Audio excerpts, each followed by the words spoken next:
IVM. IVM Likes is an IVM production, and if you like our discussion about pop culture and movies, you should definitely check out our show Anything But Bollywood. Every week, Neha sits down to talk to some of India's best creators and filmmakers about art, cinema, their inspiration, and pretty much anything but Bollywood. So check it out, new episodes out every Monday.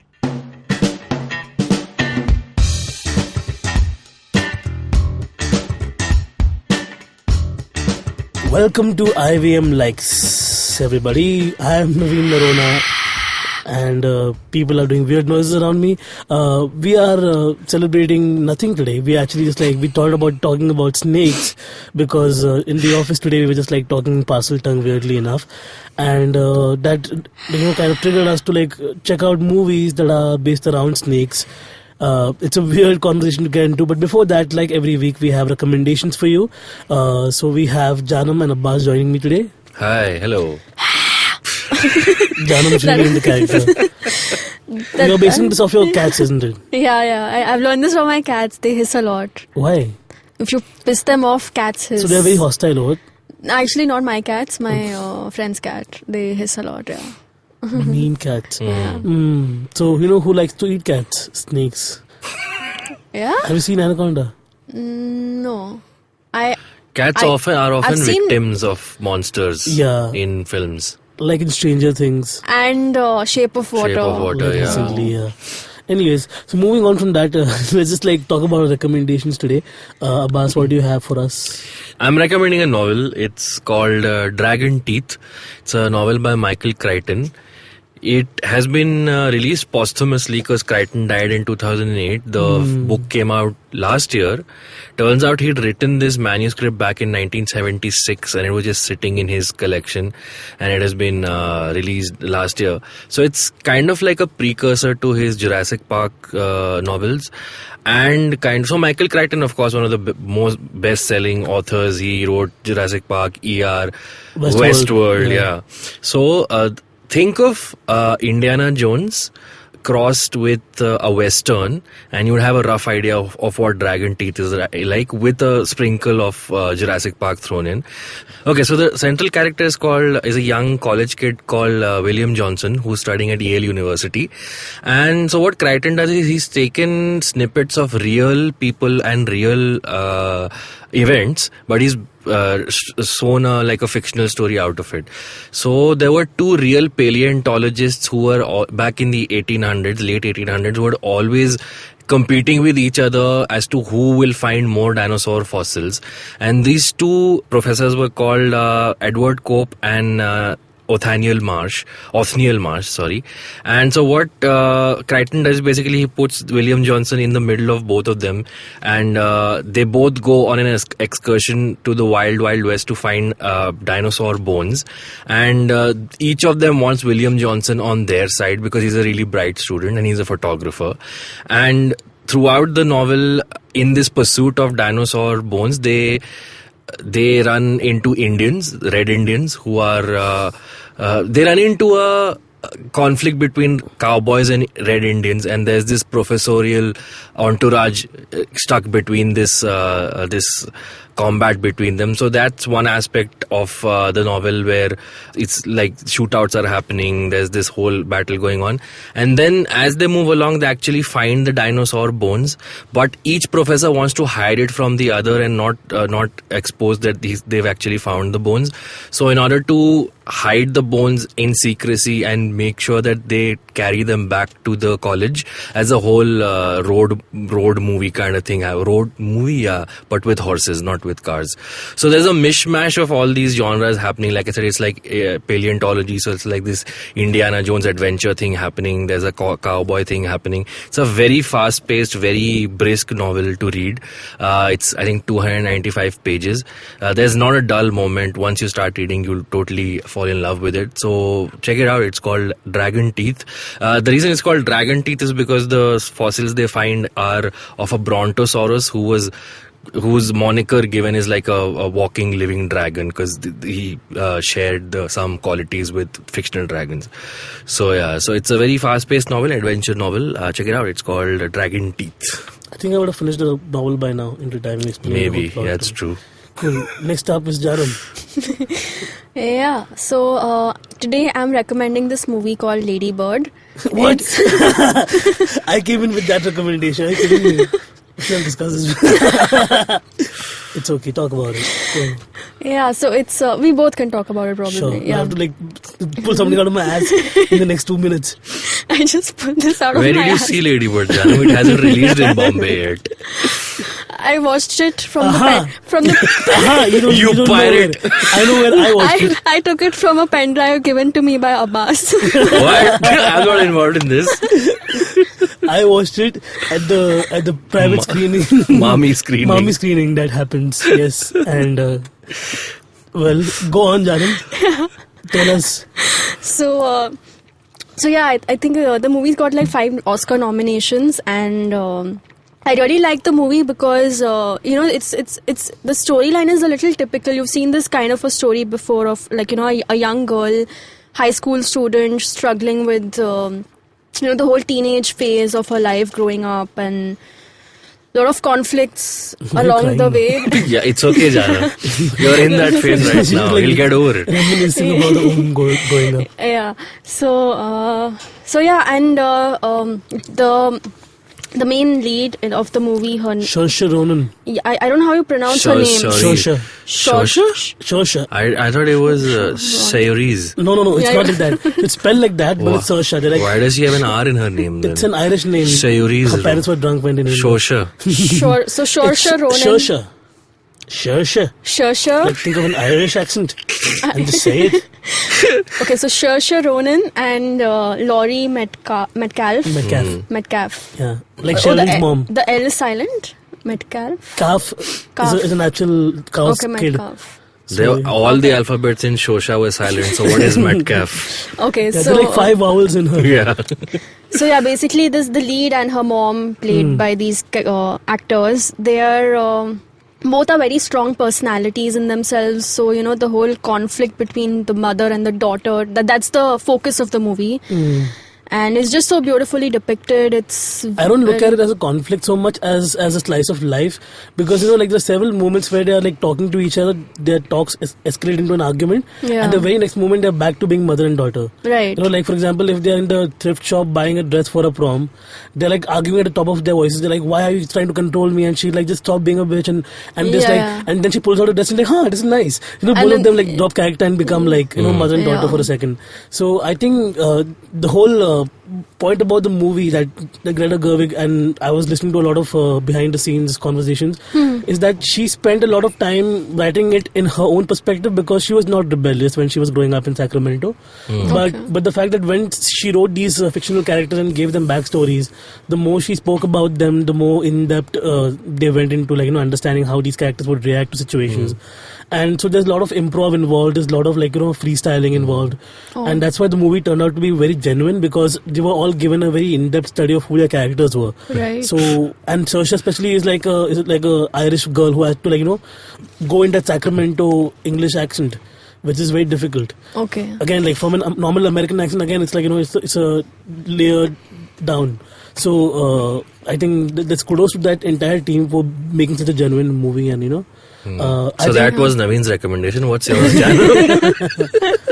But she's not Irish in the movie, right? No, she's not. Okay. She's American. There was a collaborative recommendation. Yeah. First time on IVM likes.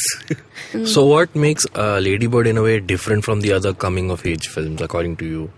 Like Naveen mentioned, it's come across so genuine, and I didn't know about the fact that there was so much improv involved behind the scenes. So I think that's contributed a lot to the whole Vibe of it. genuineness. Yeah. Okay.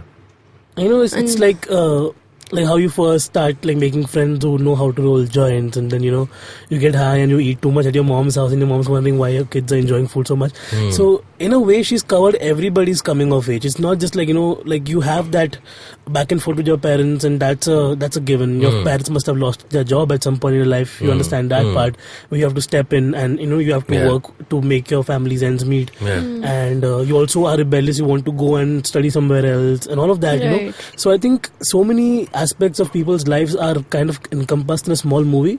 Not only through the main character, Lady Bird's character, but also from the side characters. They are very nuanced. They're all like the dialogue work. Like, Timothy Chalamet is there again. Okay. He plays a character here who's like a 17-year-old who's been for a while now. Okay. And like she basically like gets very cozy with him, and she just like brushes her off.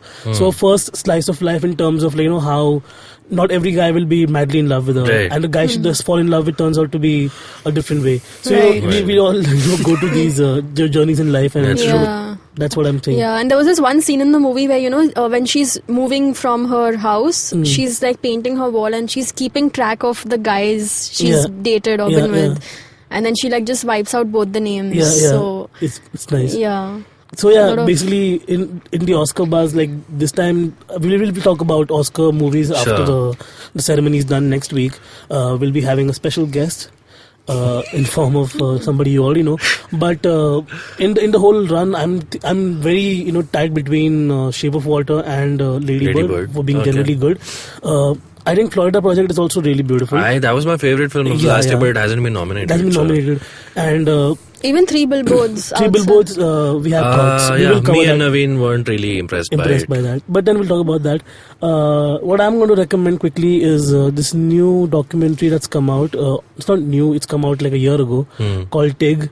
Oh, okay. Abbas knows about this. Tig? Tig. T-I-G. Okay. Yeah. Tig. It's a comedian called Tig Notaro. Okay.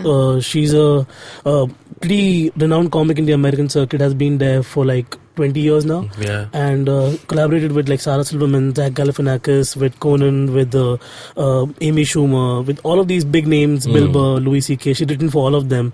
So around 2012, like tragedy hit her life like really hard. She like was diagnosed with C. diff. It's a thing that eats into your body. It's a bacteria that eats into your body and makes you weak. Okay, so she is that sounds fatal, right? Is it? Yeah, I'm sure it's she had supposed to be to be. like So she didn't know about this until like it took a toll on her. So then she had like a very blowing up comedy career, which was like kind of stunted because of the whole thing. 2 weeks later, like 2 days after her birthday, in fact, she loses her mother. Like her mother passes away because of a head injury, and a day like almost 2 weeks after that, again she's diagnosed with breast cancer. So she has like in 2 months time, she has like a triple blow of things going bad with her life.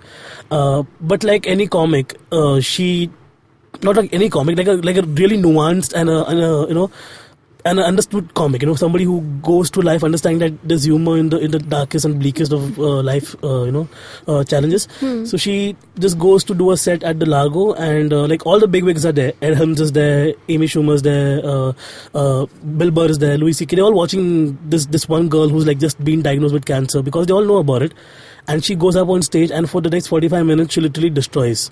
Okay, and the way this happens is because there's no viral video, there's nobody sharing nobody's sharing any videos out there. It's just people going on Twitter and saying that what she did last night was mind blowing. So her performance was not recorded. No, it was only audio recorded. And then she decided to make that into an album, and it became like one of the biggest comedy albums in 2013. And then the documentary basically covers how she took those steps from there. How she dealt with her cancer stories, and how she then got back on her foot to basically try to do comedy again. And it's a very inspiring take on, because she's a lesbian, she's a single mother wanting, like, she's a single woman trying to become a mother. Man, she's fighting a lot of battles. And despite that, she's hilarious. Just the sense of humor that woman has is mind-blowing, and kudos to her for being this person. And actually, so she has a show called One Mississippi, which is produced by Louis C.K. Yeah. So when the whole Louis C.K. thing exploded recently, she was actually one of the few who still spoke out against Louis, in the sense that she demanded that Louis clarify these allegations, despite the fact that he was producing her show. And if most of Hollywood doesn't speak out against people in the fear that they'll lose their jobs, but this was a woman whose producer who was actually producing her show, and she still went out and she was like, no, Louis should come out and clarify these allegations. And that's kind of when the pressure started building up, and Louis sort of came out with the clarification. In fact, like her audio album was sold on Louis C.K.'s website. Yeah. And that's why like he was insisting that, because again, like he seemed like this pro female comic who was really pushing for this one woman to like go ahead and make her career. It's weird. But the interesting thing in that film, so there is this one moment where the show happens, the show where she talks about her cancer and stuff, Lago show, and then there's a montage of tweets that shows up, and there is Rajneesh Kapoor's tweet in there as well. For a split second, because Rajneesh tweeted, every comic is tweeting about the takes that I wish I was there to witness it, and they've actually featured it for like a split second. It's so cute. Anyway, like even if you've listened to podcasts in general, like This American Life features her a lot in NPR, and she's got her own podcast called Professor Blastoff. You should check it out as well. So overall, a grand personality who's gone through so much that it's kind of good to like learn from these people's lives. So yeah. So let's round up our recommendations for now. Abbas, Dragon Teeth by Michael Crichton. Jaanam? Lady Bird the movie. Yes, by Greta Gerwig, and because it's a collaborative. And I recommend a documentary, Tig, and check it out. We'll be back after a small break. Bye.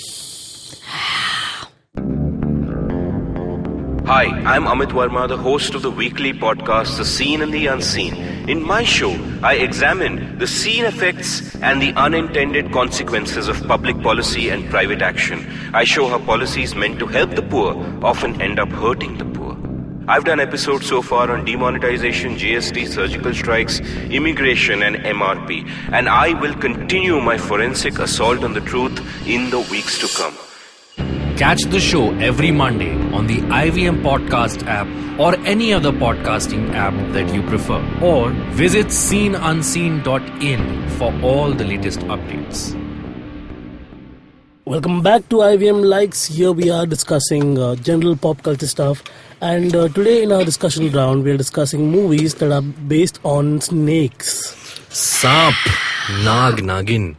Have you ever had like an allure towards snakes in general? You're just making Never. random ghost sounds now. The producer is asking me to.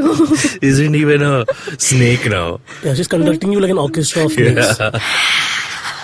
It's like na na na na na. That's the most common sound associated. Even if you look at like even today, like Americans and Europeans come to India hoping to find snake charmers. Yeah. It's the most hilarious thing. I still I can't deal with that. Like I go to Goa and this one guy actually at I think it was in Hampi or Goa, I don't remember.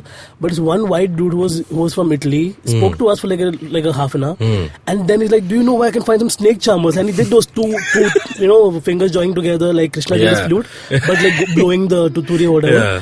And I was just amazed by the fact that India's main legacy is is snake charmers. We've had movies like Nagin, R.I.P. Sridevi.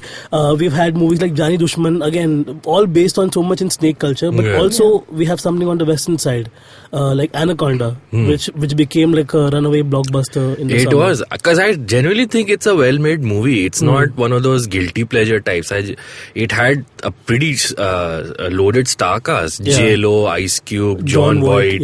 Owen Wilson or Luke Wilson, one of the two Wilson brothers, was also in the movie. He died in the beginning. Danny Trejo was in the movie. He has to be. Yeah, so, and it genuinely kept you on the edge of your seat throughout its running time. The snake is totally CGI, and now when you look at it, it hasn't aged that well. But I think it's like an American. No, sorry, it's an Amazonian swamp. Right? Yeah. And those kinds of settlements always kind of made me really wonder, like, you could be walking in water in jungle and something can just come and grab you from below. Yeah, I know. Just like take you and swallow it. Have you seen Anaconda, Jaanam? No, I haven't. What? Is it scary?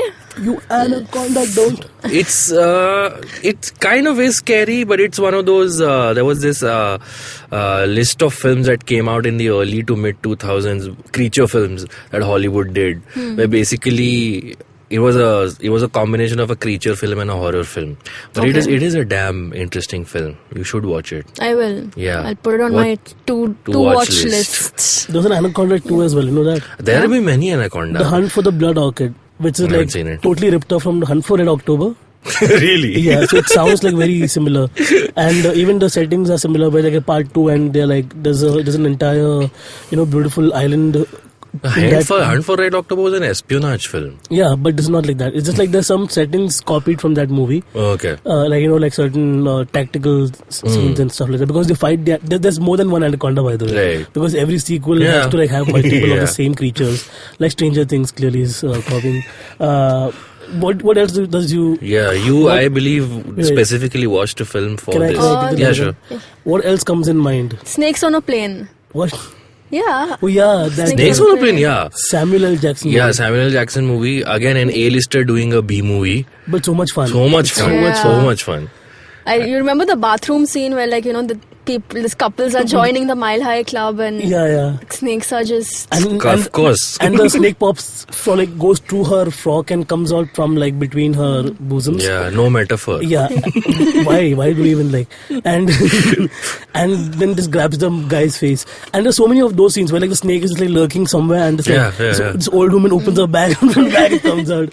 And that was more funny than scary. Yeah, it was meant to be that. It was camp. It was I think it was somewhere between an anaconda and a Sharknado, I feel. Yeah. In a way. Have you watched Sharknado? No. That's but someone recommended it earlier. I think Amit. Really? I'm not sure. Someone did. I forget who. It's a purposefully bad movie. Yeah. But Samuel L. Jackson had some great lines because he was given all the leeway to say whatever he wanted. So he was I'm tired of this snakes on my motherfucking plane. Yeah. Whenever you quote Samuel L. Jackson, you have to keep the beeps ready because you cannot do otherwise. Yeah. Even his Twitter right now is great. I've seen those memes. So, what would you do if you were on a plane with snakes, Naveen? Wow. I didn't anticipate walking to this Call question. Samuel L. Jackson? What else? Yeah. I don't know, man. I would freak out. But I've held snakes before. Oh. They're very adorable. Oh. Like it touches not... People make out the touch of the snake to be something else. I know. I get it. I mean that's its essential creature. I think if some other animal had to touch humans and they'd be human skin is so pale and has no hair. That's how our skin is. I think they're marvelous creatures, man. The snakes have so many different color patterns and they shed their own skin. Yeah. It's so cool. I feel. What about you, Abbas? I have held a snake once in Singapore, and I agree with no metaphors. I agree with Naveen. The texture and touching a snake, the texture of it is very different to what you imagine it would be. Yeah. But as opposed to how they are portrayed in movies, they're not very aggressive creatures. Even if you go to a zoo or something, you'll often find a snake just chilling in its glass, not doing anything. But that's not a great way to keep a snake, really. I agree. The Baikala Zoo, right? It's kind of very depressing because all the snakes are sad over there. I immediately go to the Harry Potter scene where that snake is set free by Harry Potter. Yeah. Which made me realize that Chamber of Secrets is also a pretty cool snake movie because the main antagonist was a basilisk. Yeah. Right. So that also qualifies as a snake movie. So does Indiana Jones and the Lost Ark. Raiders of the Lost Ark. Because his main phobia is snakes. Is snakes, yeah. But I have to say, if I were on a plane with snakes, I would any day take snakes on a plane over a crying baby. Ouch. Okay. Or snakes who are only hungry for crying babies.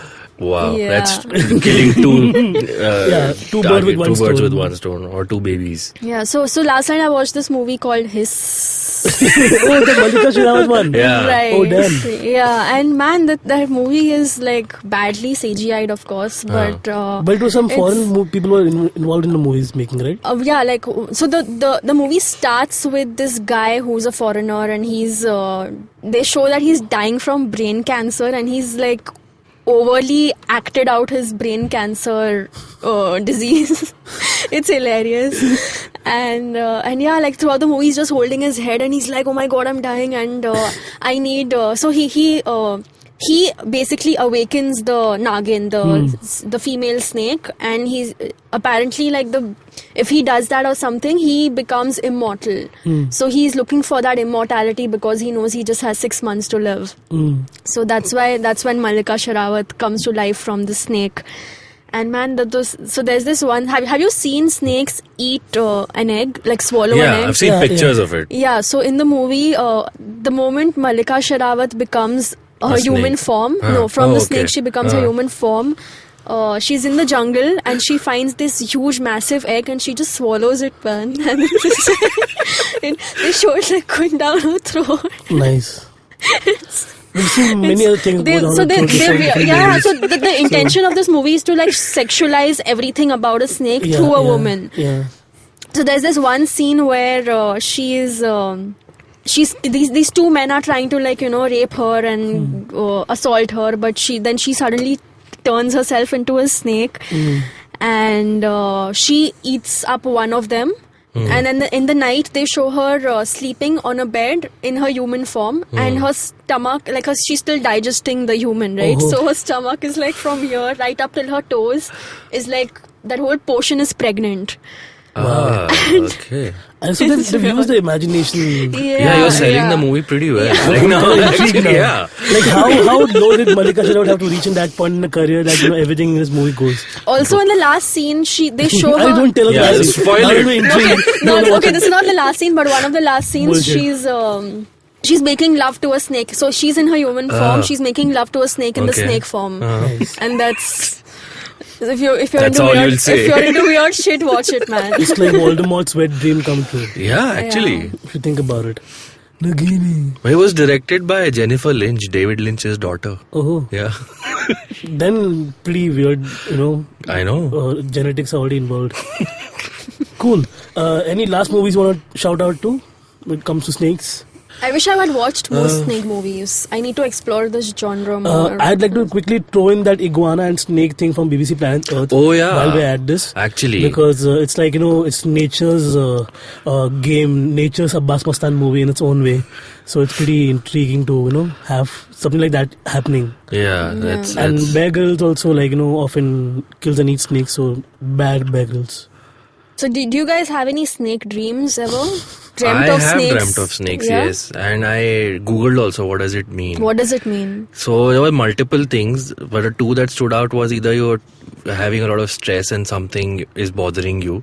So that thing manifests itself in the form of a snake and comes in your dream. Okay. And the other was that you're gonna get a lot of money soon, which is not true, which wasn't true. It was the first one. The first one, Yeah. I've always in my dreams, you ever seen Dragon Ball Z ka opening theme? No. Where he rides a dragon on the nape of its neck? No. Like I've had dreams like that, like where I'm like, the snake is gliding and I'm sitting on its head. And, doing So you're controlling the stress in your dreams, basically. No, That's what it means. Basically, I'm just like going with the snake's flow. Like if it's curling on the sand, I'm okay with that. So you're on the snake's shoulder. Yeah, shoulder. That's So the I think- opposite of Lord Shiva. Oh yeah, correct, yeah. There's a snake and analogy in the Krishna story as well. Oh, what is snakes that? are everywhere, man. I know, yeah. There's one snake story in the Bible as well. Oh, okay. Because it's in the Moses ka part, where basically they're like, who are you, why are you telling us to not to eat what Moses was basically guiding the people to the promised land, right? And then his staff basically turns into a snake and they're like, oh god. It was in Prince of Egypt. Yeah, exactly. So snakes are basically like an integral part of every storytelling. Yeah. I think even if they're in our dreams as well, then maybe there's a deeper meaning to all of this. We never know. 42 snakes probably is a answer to life. So that's it from us, guys. If you have had any weird snake dreams, Yes. please send them specifically to Jaanam. She's Yeah, interested in that I would question. love to hear. Also, if you have any snake dreams after listening to this, we are not responsible. Yep. And until then, we will hiss away. But do talk to us on IVM Podcast. We are on Twitter, Instagram, and Facebook. I am at the House of Narona on Twitter. I am at Jaanam Devan. And I'm at Abbas Moment. Until next time, bye. Bye-bye.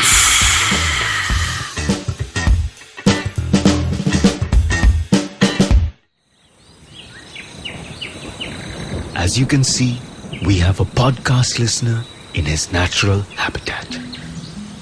Billions of years of evolution have led him to this point. He's on his way to work and listening to podcasts makes his miserable day better. He will now head to work and use all his knowledge to communicate with other colleagues and possibly future mates. You can find more of his species on ivmpodcasts.com, your one-stop destination where you can check out all the coolest Indian podcasts. Happy listening.